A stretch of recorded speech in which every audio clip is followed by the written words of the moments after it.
Hello and welcome, Helen. Thank you so much for agreeing to be my guest on the BrandUp Podcast. It's lovely to see you and hear you. Oh my goodness, thank you so much for having me. It's an absolute pleasure to have a chat with you, Anne. Well, we've done this so many times on Instagram, but we've never actually done this in a different format that's going to show up in a different place, in addition to on Instagram, where clips of this will be shared. I would love for you to start by introducing yourself before I dive into my questions. Sure. And I find this quite difficult, Anne, the big introduction. I don't know why. I kind of rely on people having a bit of a sixth sense about what I do, which is probably not the approach. However, my name's Helen. Hello, nice to meet you. I'm 46 years old. I live in England and I teach generally solo creative business owners to do marketing that will work for them. And at the moment in my business, I tend to focus on helping people with emails, newsletters, email writing. But more broadly, we talk about marketing. What is marketing? How do you communicate confidently what it is that you can help people with, how much it costs? So there's so much other stuff that comes into that around confidence and clarity, boldness, that I find it quite hard to pin down exactly what it is I help people with. Facilitating, getting things done, that's another thing that I do. I provide a space. I'm like, right, you want to do a newsletter? Come work with me for a month. We'll get the newsletter done. So it's too small to say I help people with emails because actually it tends to be more than that. But that's the small stuff. Yeah. Courses and workshops, Anne. Courses and workshops about marketing for people who are running their own small businesses, doing all the things and feeling all of the overwhelm. There we go. Well, your answer is a beautiful illustration of why it's important often to work with somebody like you or like me who works in the marketing space and who's able to help without all of the baggage and the noise that might be going on in your head when I say, can you introduce yourself? And there's in all of us, the part that goes, must I? Can't you just do it for me?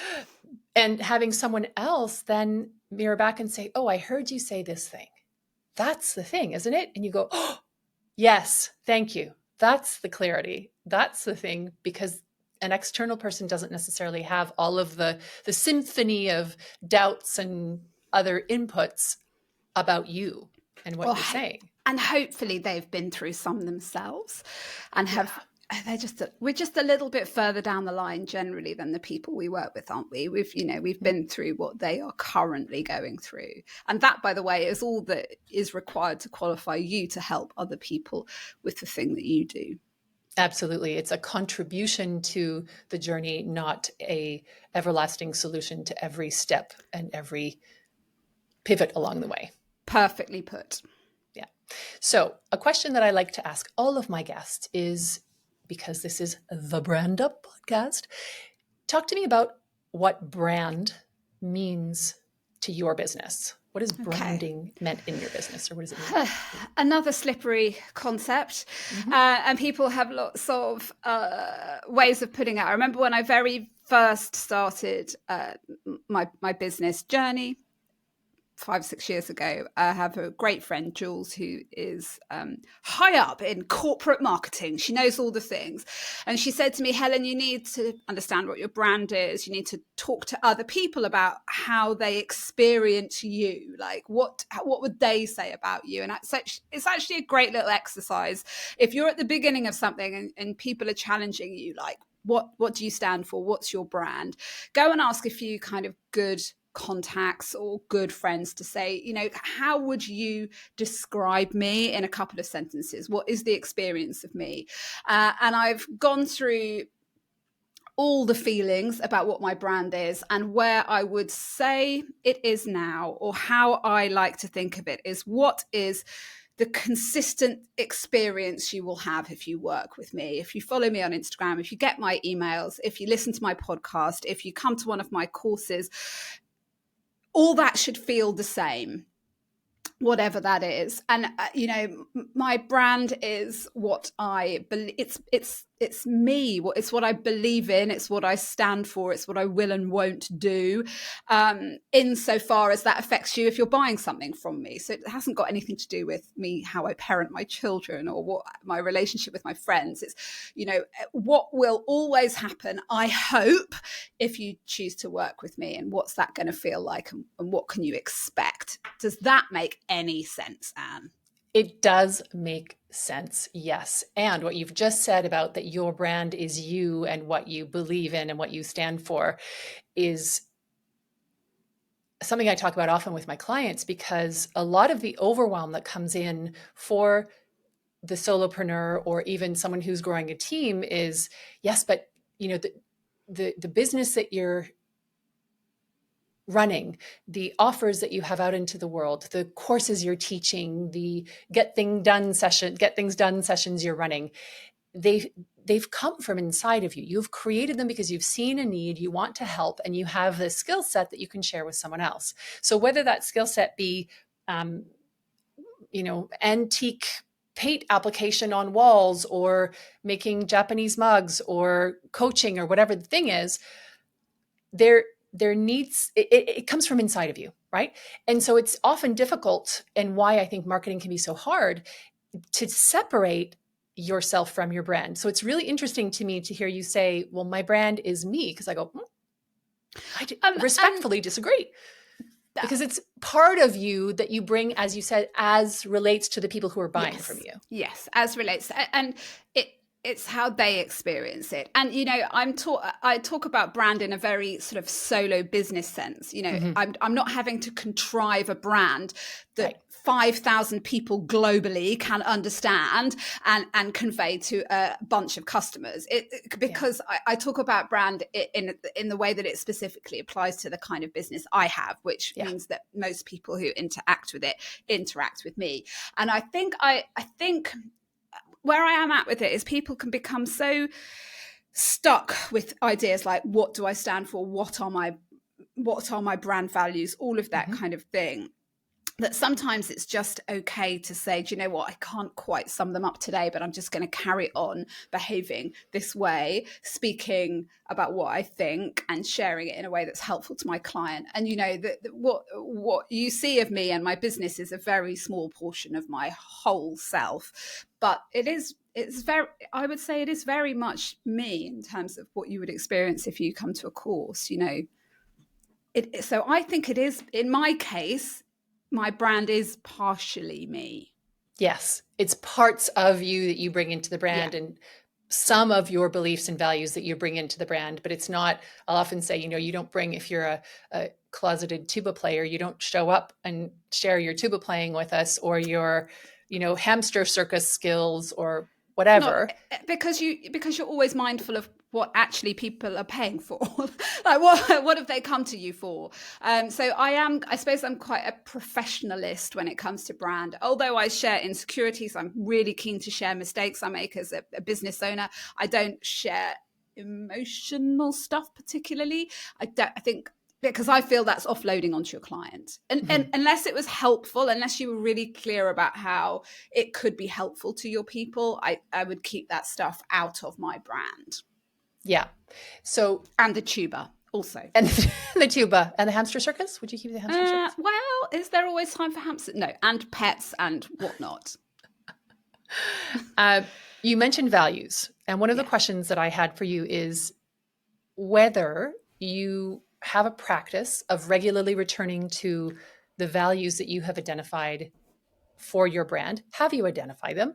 And if so, do you often come back to them, both the values and the voice that you have chosen, the way that you've chosen to express yourself within the construct of your business? How often do you come back to those values, or to sort of check yourself to make sure that the content you're sharing or the offerings that you're putting out into the world are in keeping with the choices you've made for your business?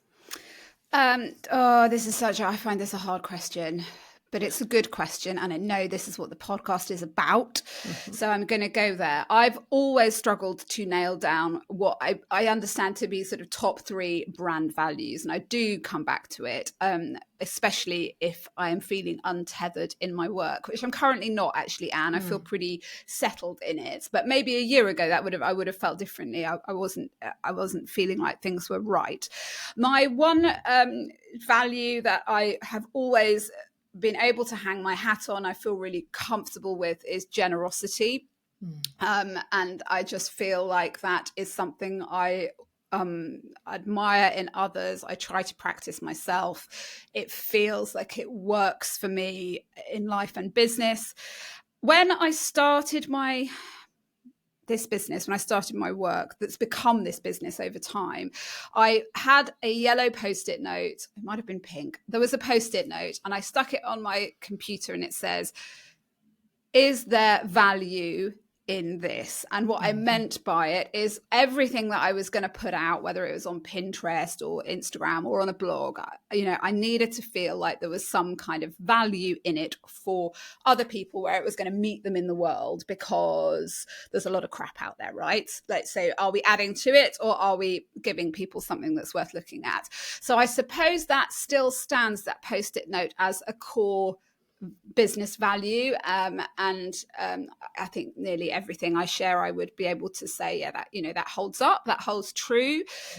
So that's the first. So yes, I do come back to it, and I don't feel like those two things really shift at all. But then if I try and think of another couple of words, I get really stuck.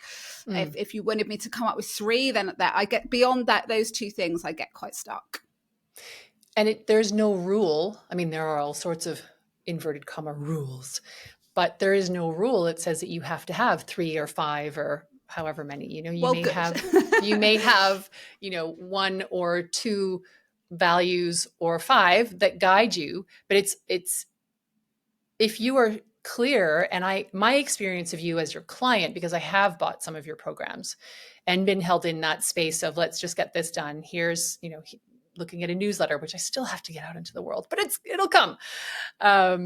But looking at how you are when you're teaching a program, how you are when you're doing the podcast, how you are when you are having a chat live on Instagram, or when you're writing, there is a consistency that I find comforting as the person consuming your content, learning from you, or most of the time enjoying.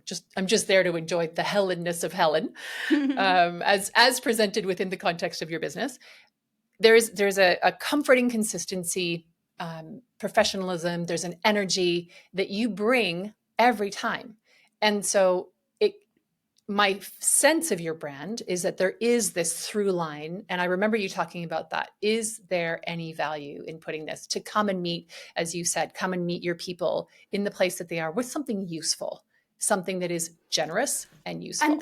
And that doesn't have to be huge. I mean, that could be like, this is a great brand of crisps, or it could be a link to a life-changing article or podcast, or it could just be a really nice photo.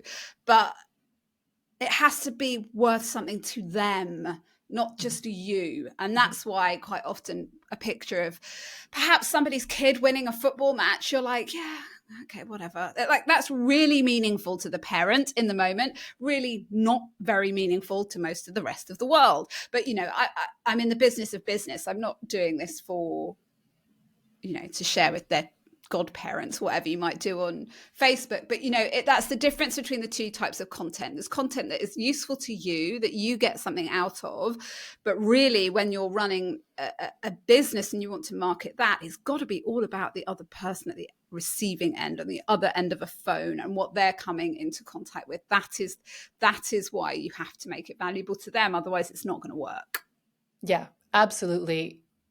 Completely. That is, for me, the golden rule of every message that I help my clients create, of all of the work that I do as well, is it isn't about us. And we spend so much time as founders caught up in the confusion inside our own minds, or swept up by this symphony of self-criticism and doubt and da, da, da. But actually, if you just look up from your navel for 1 minute and how you're feeling, all the things that are going on inside your head, and see the person that you can help. Oh, right. This is where the focus needs to be. Oh, yes. And this is what I think will help you. And it may or may not be the right time, and it may or may not be the right offering. But to be of service, to be in a place of being of service, which is a buzzword in the healing community that I'm a little bit allergic to, but truly to create something that, as you say, serves a purpose, is useful. That is being of service to the people in your audience and to their business growth. And I mean, Anne, I also have some conflicted feeling around this, because I worry about the online marketing space, and particularly the messages we receive as women in the online marketing space around being of service, being good, being kind, being generous, because that it is quite tied up in people pleasing, and that it even more so can get tied up in pleasing a platform and an inanimate algorithm, and delivering more content that is useful to other people. But I do believe that whoever you are, whatever sex, gender, color, whatever you are and whatever you do, your content has to be useful to other people in some way. And that is a tricky message, because it's part of a slow game, really. If you're doing content marketing, you to separate yourself from the results and the want to sell, the stuff that you've got to sell, and you really want people to buy what you do so that you can do the work that you love. And I get that, but the results tend to come when you're doing content marketing after an amount of time building a relationship with a group of people by sharing honest, helpful content and thoughts and words and videos, and building that up over a period of time.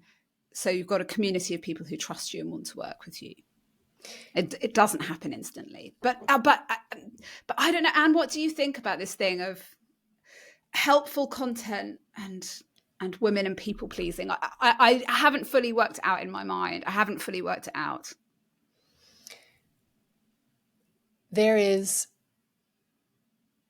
good business sense in establishing your knowledge, in showcasing what you can offer, in being helpful to a point.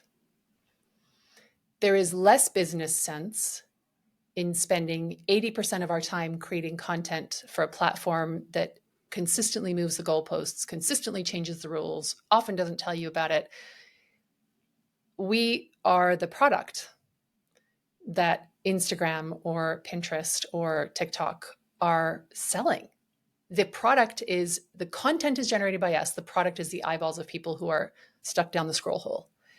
And as women, or people who have been socialized to serve, because it's not exclusively, but usually mostly women,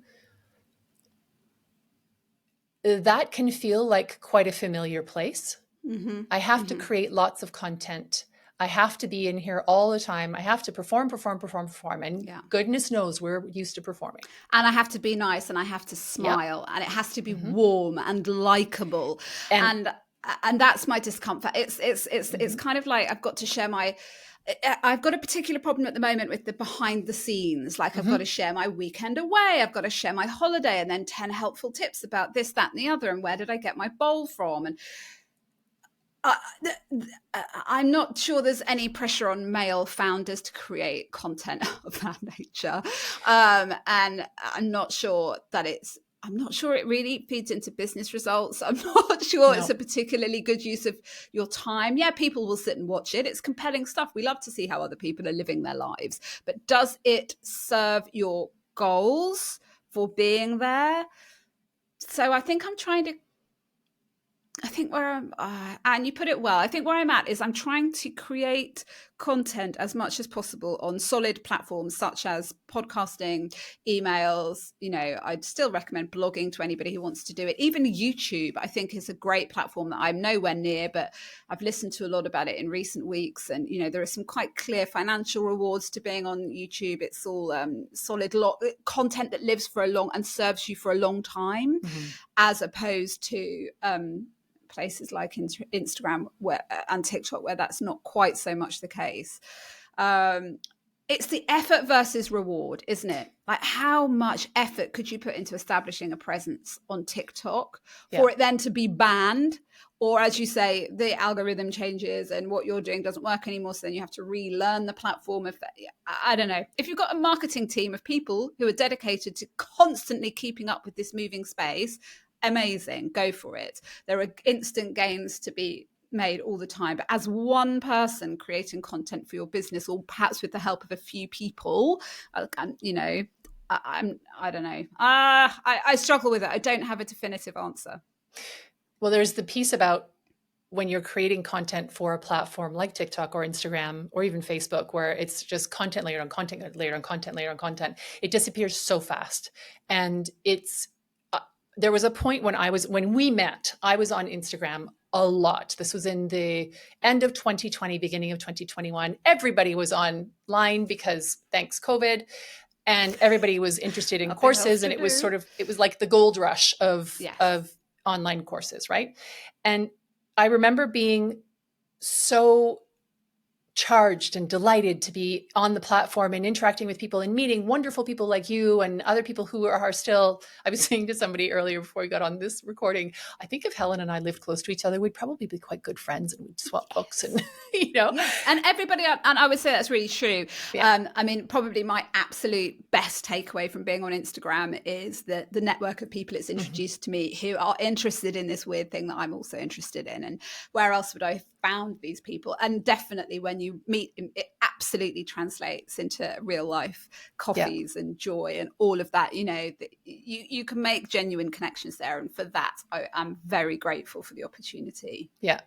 But that being said, having been in January of, the end of 2020, early 2021, really consistent, growing an audience, growing a community, selling my program, et cetera, life things kick in, attention is drawn elsewhere, energy is drawn elsewhere. And suddenly realizing the amount of time and energy poured into this little box that I'm staring at, this little phone that I'm staring at, is time that I'm not present with my family, in my garden, petting my 370,000 million cats, riding my horse, just sitting there looking at the clouds pass, thinking, creating something of my own. And where what you were saying about how you don't know that male founders have this pressure to look good, because we didn't even touch that, to look good and to be nice and to be pleasant and to smile and all the crap that we get told when we're walking down the street and we're getting, harassed because, oh, what's wrong? Why aren't you smiling? They're also not necessarily getting, or even at all, getting the responses of, well, why are you selling to me? I'm not here so that you can sell to me. So on the one hand, hearing you say, you've got to play the long game to create things that are useful. Well, yes, but also I have a thing to sell. Like, I'm here to make money so that I can save for my retirement so that I can live the life that I want, because I don't get a pension. I don't get pension contributions when I'm here recording podcasts with people that I admire and love, like you, or, I don't get pension contributions when I'm serving my clients, because I don't have a full-time job, and that's a choice. And I'm lucky and super conscious of my immense privilege to be in this position. And if I don't sell consistently, I don't earn. And it's been interesting to watch you, cheering actually, to watch you go from creating lots of content and selling occasionally to creating a little less content and selling a whole lot more often. I'd love to hear about that shift.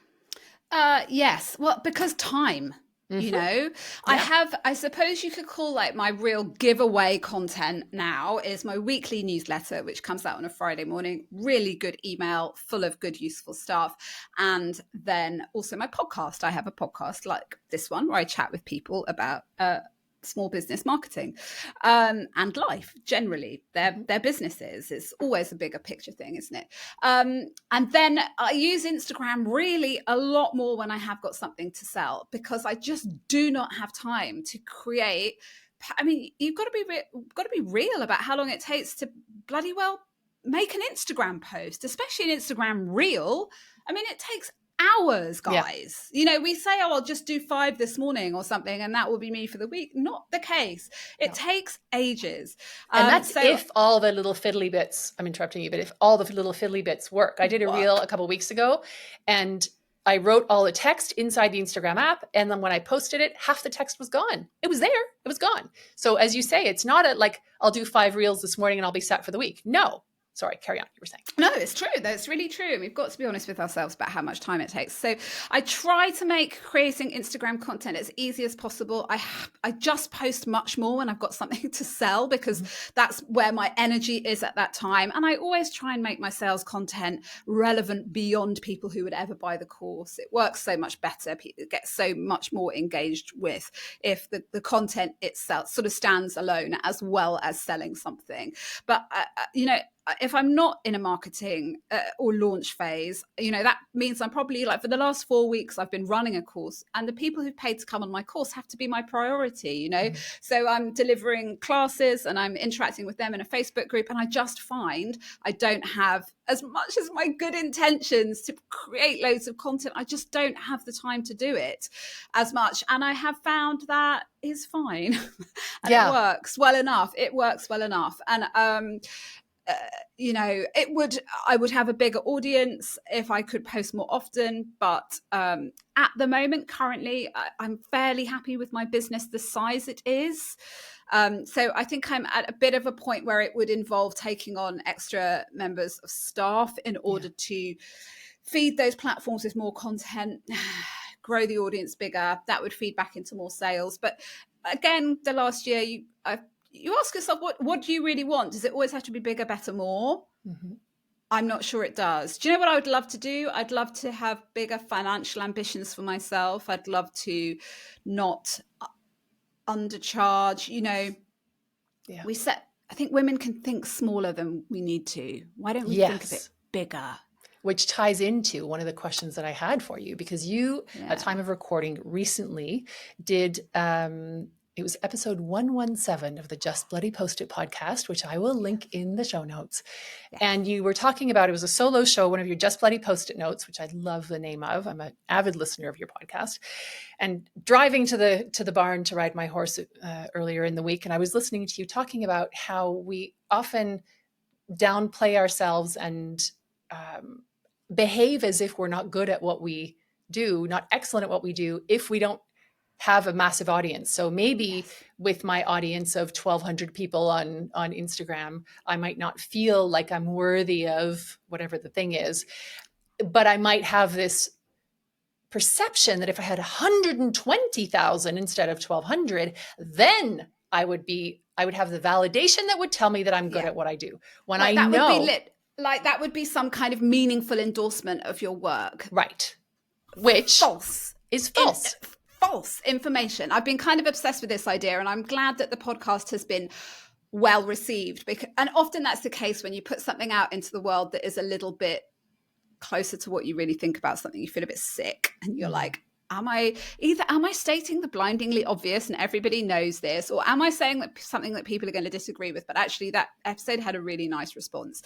So I think it started to manifest. Well, it's always been there. We know this. We know that if you have one Instagram follower, it doesn't mean that your work is worse than somebody who has 100,000 Instagram followers, for example. That's the idea, is that this number of followers you have or size of audience you have has absolutely no bearing whatsoever on how good you are and how good your work is. It's just how many people know about it. And the two things are unrelated from one another. Separate them. But it's so easy to attach, if I were better, I would have more Instagram followers. Mm-hmm. Not the case. If you were better at Instagram, you would have more Instagram followers. Not if you were better at being a brand voice expert. That is separate from your online profile. So it started, my kids love Stranger Things. They love Stranger Things. And the last series of Stranger Things, running up that hill.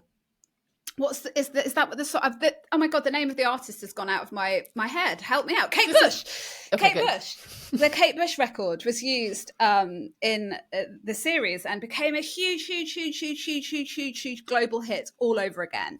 Now that song has always been a big song, but it's always been as good as it was. It just had a new platform, a new lease of life, and a new bunch of people heard about it. It was always there, being just as good as it always was. Mm-hmm. And then other things. A fantastic actress called Hannah Waddingham is in a series called Ted Lasso. If you watch it, congratulations, you've made a good decision. We can't get it in Switzerland. We can't get it. Oh my God. I've tried. Can you not get it on the internet? No, you can't. No. It's such a wonderful program. It's just joyful. Anyway, you'll see it someday. And she is the most fantastic actress and performer, resplendent, all the words. And she's she comes from musical theatre, but she got this great role in Ted Lasso, which has become a global hit. And she's 48 years old, so it resonates with me. I'm 46.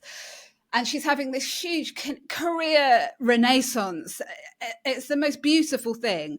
But she has always been as good at what she does as she is today. Mm-hmm. Well, 10 years ago, she was just as good. People just didn't know. She hadn't had a platform. She hadn't had a stroke of luck. She hadn't had a great bit of casting.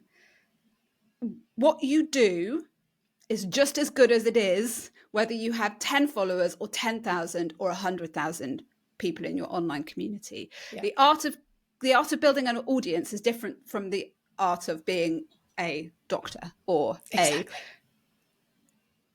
whatever it is. Yeah.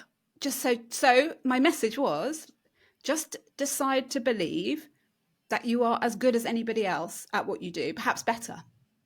Perhaps you actually know inside that you're really, really, really, really good, and present yourself to the world in that way.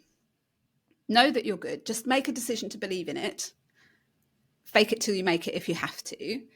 And just present yourself as somebody who's got as big of a following as you might like to have. Just own it. Dress for the job you want. It's all those kind of messages. Why not? Why not? And your validation, true, useful, worthwhile validation, comes from the people who work with you, people who have the experience of you.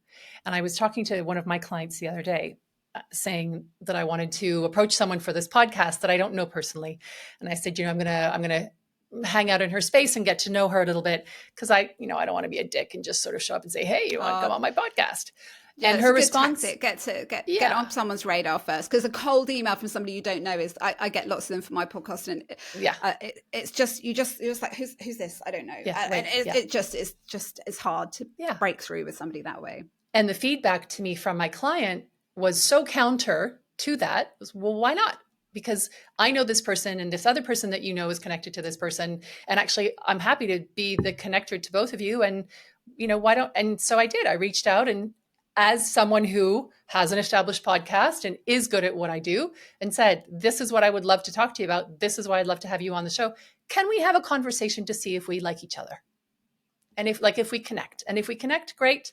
And then you can decide if you'd like to be on the show. And just that, it's a tiny little micro way of behaving like someone who is completely logically, asking something that is completely feasible and makes sense. So, and it's the same when you're selling, it's the same when you're marketing. But as you have said, marketing is a profession for a reason, because it is challenging and it is emotional and it is difficult to separate how we feel about ourselves, how we feel about the things we create, how we feel about the gaze of others upon us, how vulnerable it is to put something out into the world. Even if we feel confident, even if we know we're good at it, the act of putting it out there causes vulnerability hangovers. As you were saying, you shared in the Just Bloody Post-it note the other day on episode 117, which I will link again because it's really good. To share that original thought with the world, and then it's the it's Yeah, gone out there. How will it land? Right? It does make you feel a bit sick. It does. And that never goes away. And I No. would say I'm pretty brave about most of this stuff now, but it will catch you unawares. And imposter syndrome has a sneaky way of hiding in corners that you didn't realize were there as well. But the problem is, if you come at something in a slightly apologetic way, like, oh, would you come on my tiny, teeny little podcast? Mm-hmm. Or you probably, it doesn't just, no. Just let's not. Yeah, absolutely. And see where that takes us. Yeah. Yeah. Yeah. No, it's and it affects the way that people present their brand and present their businesses. And it really has a detrimental effect on the result that you get, right? When you do the marketing, because it is intrinsically an offering of something that you've created. And so there is a level of vulnerability. And if you, as you said, just decide, yep, this is vulnerable and I'm going to do it because I need this business to grow, because I want to save for my pension, because I have goals to buy a house, because whatever the thing is, right? I want financial independence, or I need to support my family, or, I want to help my parent, or whatever the thing is, to simply decide. And I think there is an element of, specifically for women, of excessive overcomplication. Yes. To keep us busy and not successful. And do you know what it is? You're bloody well trying to protect yourself. You're like, oh, I'll just charge 2 pence for this thing, because then nobody will be disappointed. Nobody will think I've overcharged for it. I'll over deliver and I'll charge them 2p for the whole fucking thing. And and it's just, you're just trying to keep yourself safe rather than charging what it is worth. Yeah. And therefore you having to meet people's expectation of what they paid for it, but you can meet it, and over delivering and undercharging undervalues your perception across the board. Overcomplicating something so that you don't actually have to put it out into the world. You're just protecting yourself from, what if this doesn't work? What if nobody wants to buy it? What if nobody is going to listen to me? So you just sit there making another list, or another, like, okay, I'm going to spend this morning looking at 2 different course platforms and see where that takes me, instead of just putting a course out there and starting to sell it to people. All of this overcomplication, all of this undercharging, and it's all about trying to protect ourselves from rejection and failure. And I get that. But the chances are, if you change your mindset and decide what you do is good enough, that will be received so much better by other people. And you might as well just get it out into the world and find out whether they want what you've got. And if they don't quite want exactly what you think they want, that's an important learning experience. And you can start designing products that people do want. But until you start putting it out there, you're not getting any information. You're not learning from people. And if you're putting it out there in an apologetic, undervalued, cheap way, you're not attracting the right people, and you are leaving yourself constantly dissatisfied with the experiences that you're having. Yeah. 2 things that come to mind as you say that. One is that if you're trying to protect yourself, and I think we've all been there and will continue to be there, because you have experience, you have cellular level experience of what it feels like to not be safe because you've put something out into the world. I remember having in the last year of primary school, I had or penultimate year of primary school, we all had to do a self-portrait, and I was never particularly artistically inclined. And I had really, really sweated over this self-portrait, and I had done it. And it was on the wall just outside our mixed grade 7 and 8 class. And I remember this boy who was not a great person coming up and looking me in the eye and taunting me and holding the top of it and just ripping it in 3 and throwing it on the floor. And that, like, in my body sense, because he bullied me from like day dot. But because to feel that experience in my cells of seeing something I had created, because I had to, it was an assignment, everybody had to do a self-portrait, but I had really, really for once tried really hard, and I was for once proud of the thing that I had made, and to have it ripped down and mocked, that's an experience that my being remembers, right? And so there is a part of me that remembers that, and we will all, if we're alive on this earth, unless we're incredibly, blessed by whatever constellation of good fortune you need to not once have had that feeling. We will all have that experience in us. And so it makes sense that we are trying to protect ourselves. Of course, we're trying to protect ourselves. That part gets to be here. And so does the part that wants to pay your mortgage or put food on the table or simply save for your future. And we've talked about this before, Anne, and I'm sorry that happened to little Anne. That is sad. But there is a difference, I would say, between maybe there even isn't a difference between the portrait and our work. We've got to separate ourselves from our work. Yes. So that even if somebody rips it up, they're not ripping you up. Exactly. You know, that has nothing to do with you. You put something out into the world to help other people, to get something done for them. It is not, they're not, and how they experience that, whether it's the right time for them to buy it or not, has got nothing to do with you as a person. Yep. And whether you're a good person or a bad person. Or a success or not. Or a success or Yep. not. One of my kind of real light bulb moments this year was going to a one-day workshop delivered by a man in business. And he's a great guy. He's got great businesses, but it was...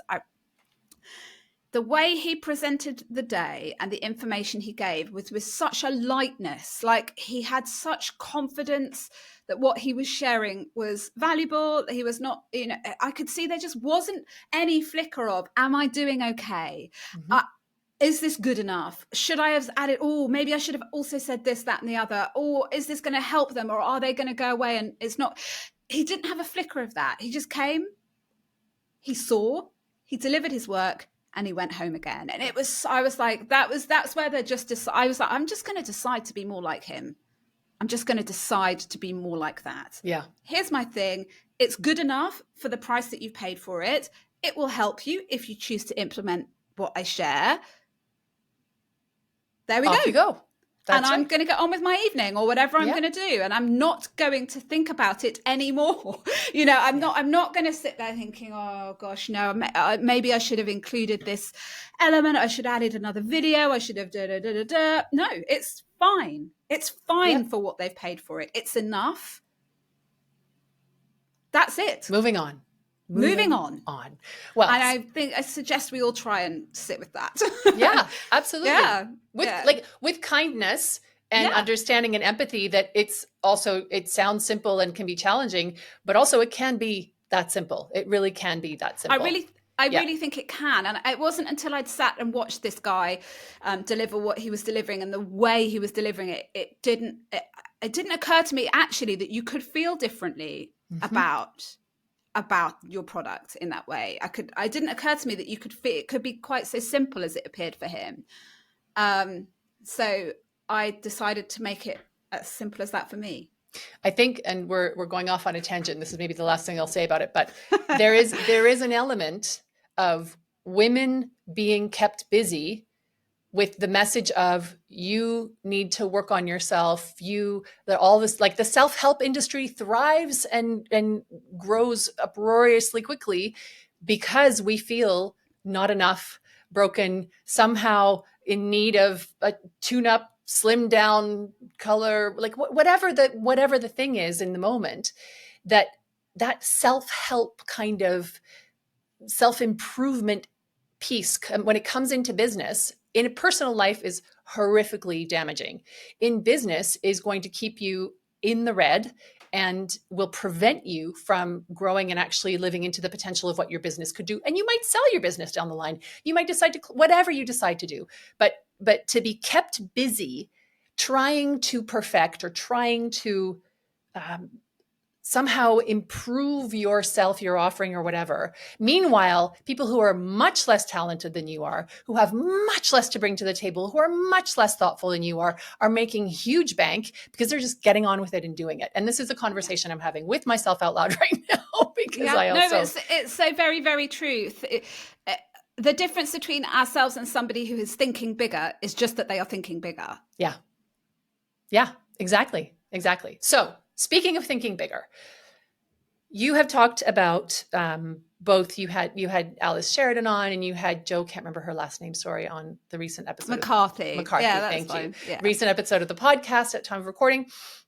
And you were talking about how you see the relationship that business owners have with Instagram has been evolving and changing. A lot of us have been flirting with or sliding down the burnout hill and trying to climb our way back up. Sliding down the burnout hill. That's such a great depiction. I can with my face on the grass, just sliding down the. And if you look at the bottom, there's piles and piles of us down there. Bodies, just and just sort of lying there going, oh. So there has been this, continues to be this phenomenon of this sliding down the burnout hill with Instagram and other social media. And you've talked a little bit about that. And I recommend anyone who's listening to go and have a good listen of all of Helen's podcast episodes, because they are great.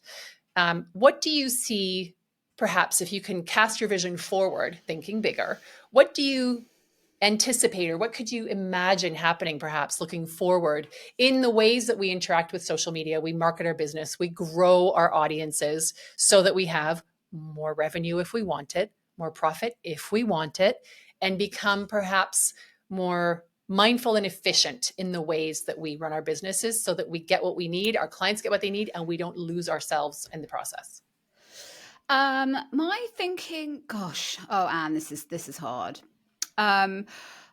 I think that certainly the gloss has come off Instagram for a lot of people, though I still really actively use the platform. It's changed such a great deal. And I think people have been very burnt by how quickly it has changed, and felt it was an act of disloyalty by by Meta, Facebook, Instagram. We've spent so much time learning how to use this platform, and now it's transformed into something else, and it doesn't work for me anymore, and I've been relying on it to feed my business. And I don't think it's a good idea to rely on any one platform to feed your business. I think that's a really scary, vulnerable place to leave yourself in. I'm really glad I've built an email marketing list. That's the foundation of my contact list, and therefore the people who buy my things. I think it is I think there's still a fantastic opportunity for people to discover you on social media. That's what it offers, a way to be found, that first contact with people. There's still great opportunity for that to happen on Instagram, on LinkedIn, on TikTok, on Pinterest. YouTube, you mentioned? YouTube, very much so. All of those places. As one person, I think we need to understand what is possible in terms of the kind of content and the volume of content we're putting out there. I feel like in the future, people will treat social media presence perhaps as more of a business element of their business, and understand it might be something you need to pay people to help you with if you do want to be across multiple channels and be growing your audience that way, or you are going to need to pay for a certain amount of advertising to do so. It's just, you're not failing if you don't have a presence on LinkedIn, Instagram, TikTok, Pinterest, and YouTube. That would be beyond a full-time job for one person. And we need to understand that. So it goes back to that old advice of really kind of pick one place that you can serve fairly consistently with some just juicy content that speaks the truth about what you actually think about things. Because that still is the stuff that people are going to engage with and notice. It's very difficult.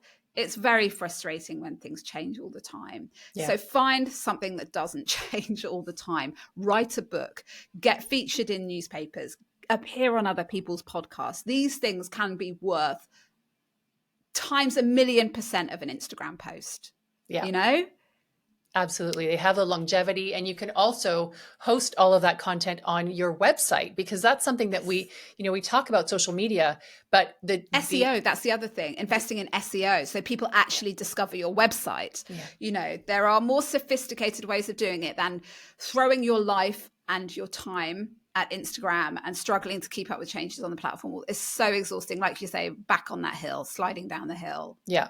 Yeah. And when you're at the bottom of the burnout hill, social media burnout hill, and trying to claw your way out from under all the other people who have slid down and behind, after you, and you're all sort of down there in this massive groaning bodies, it's difficult to generate the energy and the momentum, and to be able to titrate it in a way that it is serving you.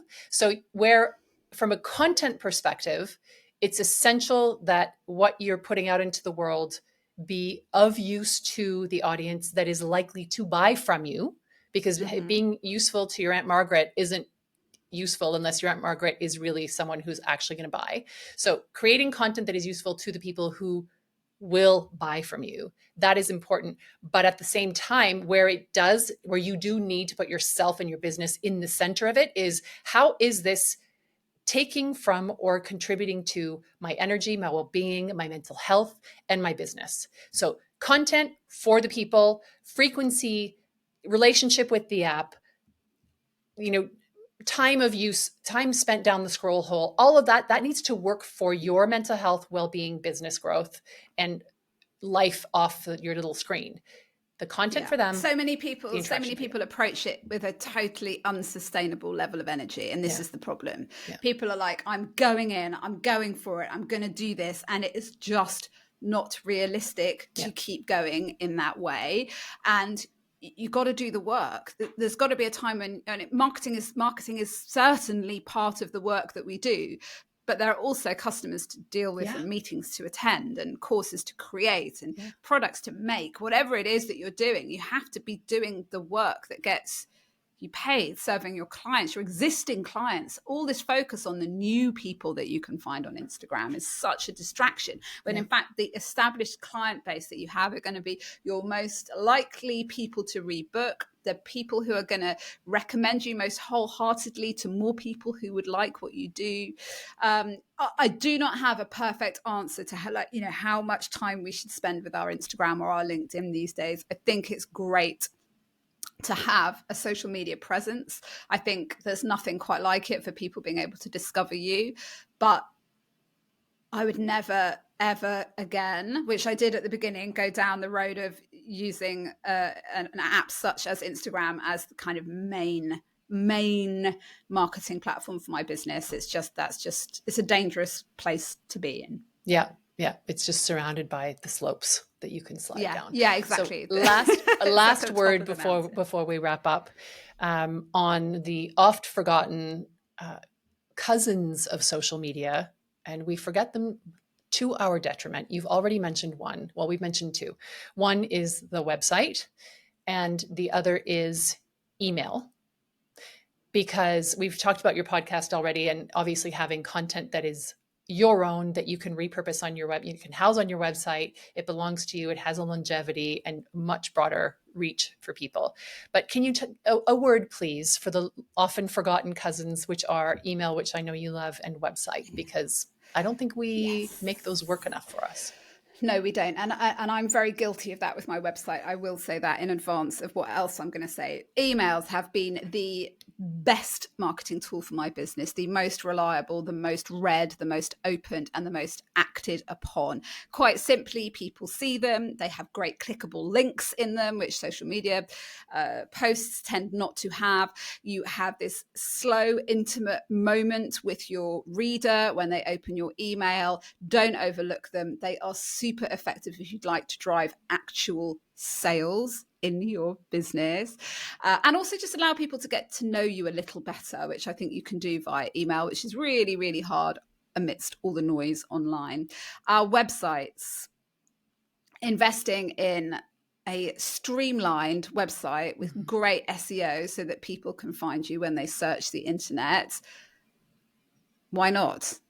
It's a no-brainer, and yet I still don't understand SEO. And it's if people aren't finding you through Instagram anymore, that's the thing to get on the case with. I would say is especially if you're selling something via your website, be discovered there. And there are people that can help you in ways to do it. And once in terms of return on investment, once that work is done. Yeah, you have to keep looking at your search words and all of that. It's not job done. I'm going to go to bed now and wake up tomorrow morning and I'll have sold £10,000 worth of product. But, if you're driving people towards your website and they're signing up for your emails there and they are buying things there, then happy days. You're not constantly creating content for that. Yeah, absolutely. So good idea to attend to the less sexy sides, but they're really the foundational pieces of communication, because they belong to you and you can revisit and tweak and amend in a way that has longevity and therefore works for you now, in the medium term, and in the long term. Yeah. Helen. It's not sexy. You're right. We don't get the attention. We don't get the love, the dopamine hit that we get when we have a successful Instagram post and all the messages and DMs, which, by the way, take up more of our time and energy, you know, answering all that stuff, being available to people all the time. That's draining, man, you know, and that is what these apps do to us. Even more so, it's much easier to ignore an email or have, like, I keep my work emails on a separate computer they're not on my phone. So, but these constant notifications and constantly being available to people is, I don't believe, good for our long-term business success. No, or our health in the now, medium term and long term. Helen, it has been a delight speaking to you as ever. I will link you in all of the places people can find you in the show notes. So if this is your first time meeting Helen, then you're welcome. She's an absolute delight and a font of knowledge. And if it is not, well, go and enjoy all of the things and then come back and let us know what you thought of this episode. And we will meet you soon, maybe in your inbox and on our websites and socials. Thank you, Helen. Thank you, Anne. What a joy.